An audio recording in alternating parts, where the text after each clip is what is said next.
Prime Minister, you've said Israel will not allow Iran to get nuclear weapons. How do you propose to stop them? In any way that's necessary. Most of the world thinks the deal was the best way of stopping them. You're not a supporter of the deal. All roads lead to military action, don't they? Not at all. They lead to pressure. Pressure can be of various kinds. And I've seen in the past that when Iran faced very strong pressure, yes, a credible military response too, but also by primarily paralyzing sanctions. They came to the You're not going to get the world behind sanctions. It's already happened, Evan. I didn't come here, contrary to news reports on another network, that I'm going to try to persuade the E3, the Europeans, to leave the deal. That wasn't my discussion. I said the deal is dead. It's done. Because of the force of the economic sanctions that the of the United States. The American sanctions will have a huge effect, but you're not going to get the real tough sanctions by the whole world, the Chinese, the Russians. You're not going to get the world behind that because they supported the deal. You're an economist. The force of markets, of a $21 trillion economy that says to Chinese companies, European companies, companies anywhere in the world, I don't specify a country, you have to choose. Choose between the Iranian economy, which is about 3 or 4% of the American economy. No, companies will choose the Americans, obviously. My contention is that the sanctions are not going to be tough enough. Oh, they're not going to work. There isn't going to be. There isn't going to be another deal, and in the end, you will have to use military force to comply with your statement. Well, Iran will have to choose. Iran will have to choose. Look, I think there's a larger issue here. All the diplomats and all the politicians and leaders talk in terms of sanctions and in terms of this little item or that big item. I want to look at the very big picture. Here's a tyrannical, aggressive regime that is trying to conquer the Middle East, has a demented view of somehow converting all Muslims in the world to Shiism under the strength of Iranian tyranny. And this has to be stopped. But let's not argue about the objective. We know what you think the objective pretty is, and objective. a lot of people agree with you on the objective. The question is how you stop it. And the truth is, military action to take out their nuclear installations doesn't solve it, because you can take out installations with military action, but you can't take out the know-how. And too many people in Iran know how to do it to prevent it. Well, I think the production of nuclear weapons is actually a little more complicated than that. You need people, you need installations, you need accumulated experience, and you need very precise engineering. That's very hard to do. It's not an easy thing. It's not going on the internet. And I think we have stopped, by our combined efforts, political, economic, and other efforts, we have stopped Iran from achieving nuclear weapons. If we hadn't done it, I can guarantee you, Evan, they would have had a nuclear arsenal long ago. So actually, we've been quite successful. And in any case, we should just not accommodate this aggressive, tyrannical regime that is, instead of joining the community of nations, is devouring the nations after the Iran deal. The Iran deal was supposed to moderate Iran's ambitions. It actually fueled their aggression by giving them billions of dollars. Let's move on and talk about events in Israel, around Israel, and in the Middle East. May the 14th was a really interesting day for your country. It was the day the American embassy in Jerusalem opened, and a lot of us were watching literally television news programs, split screens, of the celebrations you were having and attending over that, and at the same time shooting at protesters on the Gaza border. How many died that day? 62, 50 of which were Hamas terrorist fighters, according to the Hamas's own a dozen civilians. But they weren't died. Protesters. They weren't protesters. A dozen civilians. You called it a glorious day. Do you still think that was a glorious day? I think it's a historic day. Do you think it was a glorious day? For the moving of the embassy to Jerusalem? Of course it was. It was great. You don't seem to show much concern for the dozen or so. Well, you don't civilian deaths. You don't seem to allow me to answer your questions. Go ahead. Let me answer your questions, then you'll decide if what I'm saying makes sense or not. Yes, I think that recognizing the fact that Jerusalem has been Israel's capital since 3,000 years ago, the time of King David, is a great day. Moving the American embassy there is a great thing. I think eventually everybody will move their embassies there. You'll see. It'll take time. But that's one good thing. The bad thing, which obviously none of us are happy about, is that Hamas is trying to storm into Israel, not peaceful protests. I don't care if they protest on their side. Who cares? That's not the point. But they say, we're going to storm into Israel and kill as many Israelis as we can that are right next to the border fence. They're about 200 meters away in kibbutzim.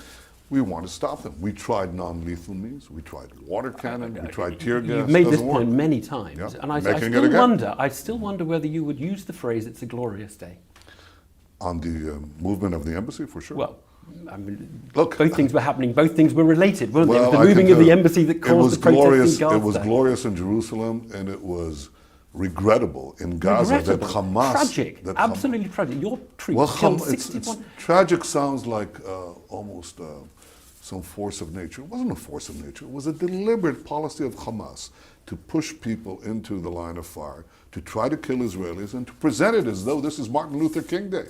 It wasn't Martin Luther King. It wasn't Mother Teresa. These were not peaceful protests. This was violent riots directed at killing Israelis. It underlines the need for a permanent solution to the issue around Palestine. There's a very land simple rights. permanent solution. Well, tell me what is on offer? What is on offer to the Palestinians if they do everything that you say in terms of recognition of the right of Israel to exist as a Jewish state? Well, first of all, I think you hit the nail on the Yeah. head. That's the What problem. is on offer for them? If they do it, they'll have the ability to govern themselves, all the rights to govern themselves, and none of the powers to threaten us. And that's a good deal. They get a state of their own? You can call it what you want, but I But think it isn't a state of their own, is it? well, except for one thing. I mean, the main thing is that the security responsibility in an area that is the size of Greater London behind us, that's all Israel is. In that area, we would have the overriding security responsibility. You'll say, well, it's a state minus, it's an autonomy plus. I don't care how you call it. But I want them to have all the powers to govern themselves with a capital in East Jerusalem. and none of the powers to threaten And us. capital in East Jerusalem. Their capital? Mm-hmm. Their capital will be where they choose it, but it will be Jerusalem East was Jerusalem. and will remain our capital. It has been for But East Jerusalem for can be many their- millennia. Sorry, I just want to be clear. East Jerusalem can be their capital if you say they can choose their capital. No, I said that Jerusalem will remain Israel's capital. So on this, we So obviously in have a terms difference of view. So just because I think the really important thing is who is the obstacle to peace, and in terms of how the world sees the division of terrain, your position is your security is paramount, legitimate. Your security cannot be achieved without occupying their land. And anyway, by the way, they can't even have all their land because you're taking some of it. Is that, am I Well, who says, first of all, who fair? says it's their land? We've only been there Well, that's 3,000 the years. international. Yeah, but I'm a son of a historian. I don't buy current fads. I mean, I You look don't at buy longer international law, international current recognition. fads. I think there's been an obstruction. of Israel benefits from a world order, does it not? Israel benefits from You've just stability. asked me 5 questions, Evan. You're very good at firing them. You're not good at listening to my response. So here's my response. Look, the fact is that history has ordained that both Jews and Palestinians are living in the same tiny land, which is really the width, as I said, of Greater London. We have tried to leave territories, and immediately the radical Islamists came into them and fired thousands of rockets into our territory. So when I talk about security, I'm not talking about a theoretical question. I don't want that to happen again. We left Gaza, gave it to the Palestinians. They fired 5,000 rockets into Israel. Okay. So security is paramount, but I think there is also justice.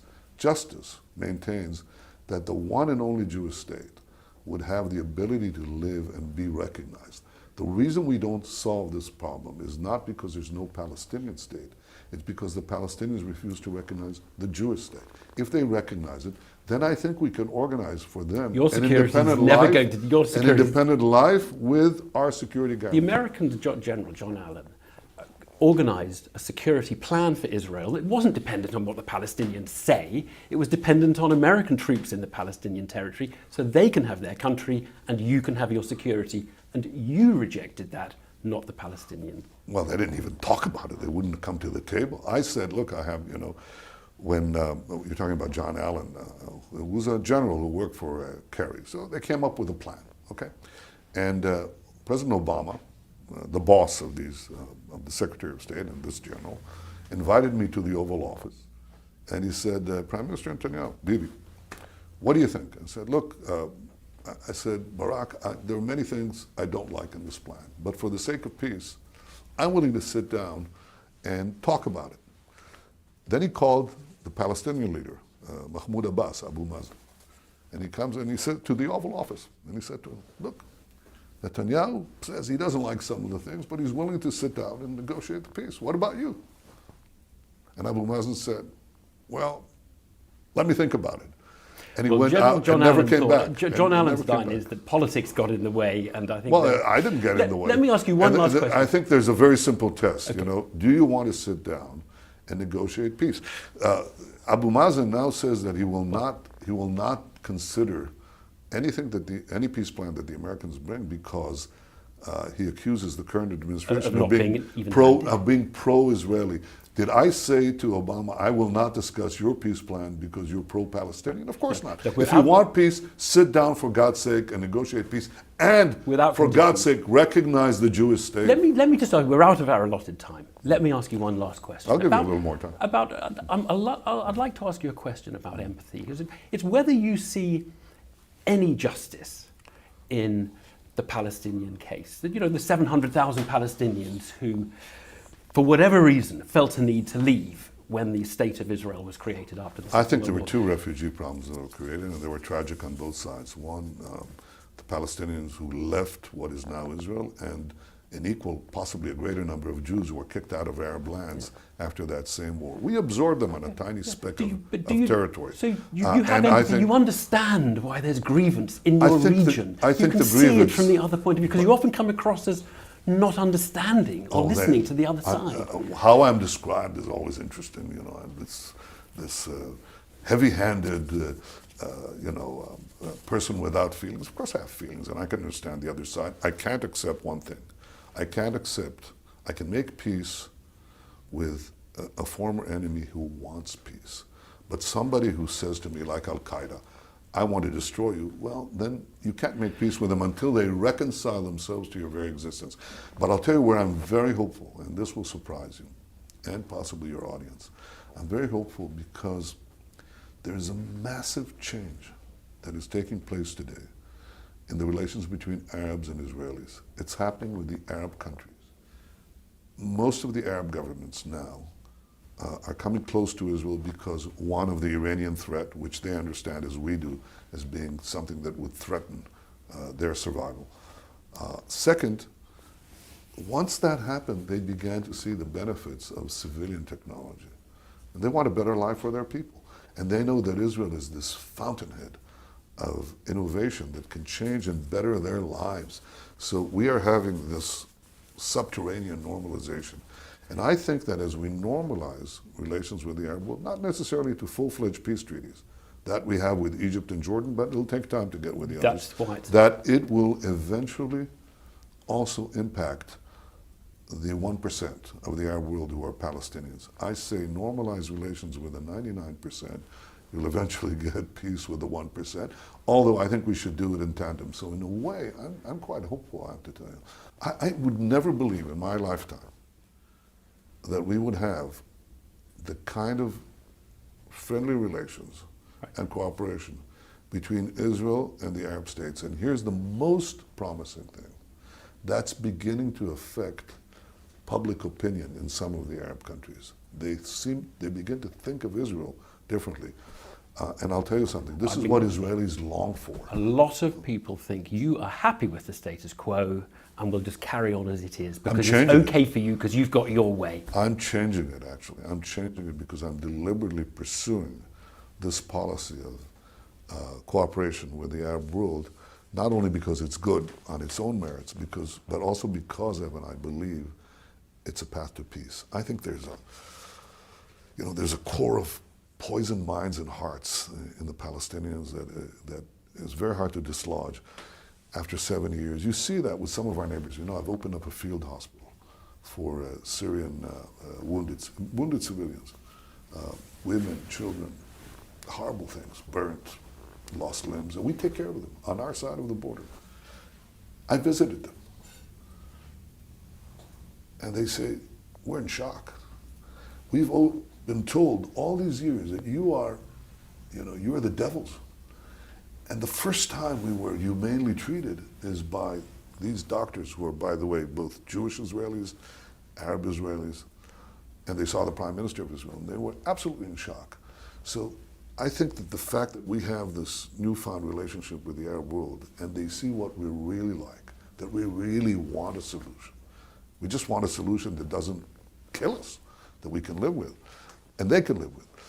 I think that's hope, real hope. It hasn't happened. 70 years of Israel's existence, which we celebrate today, never had this, and it's wonderful.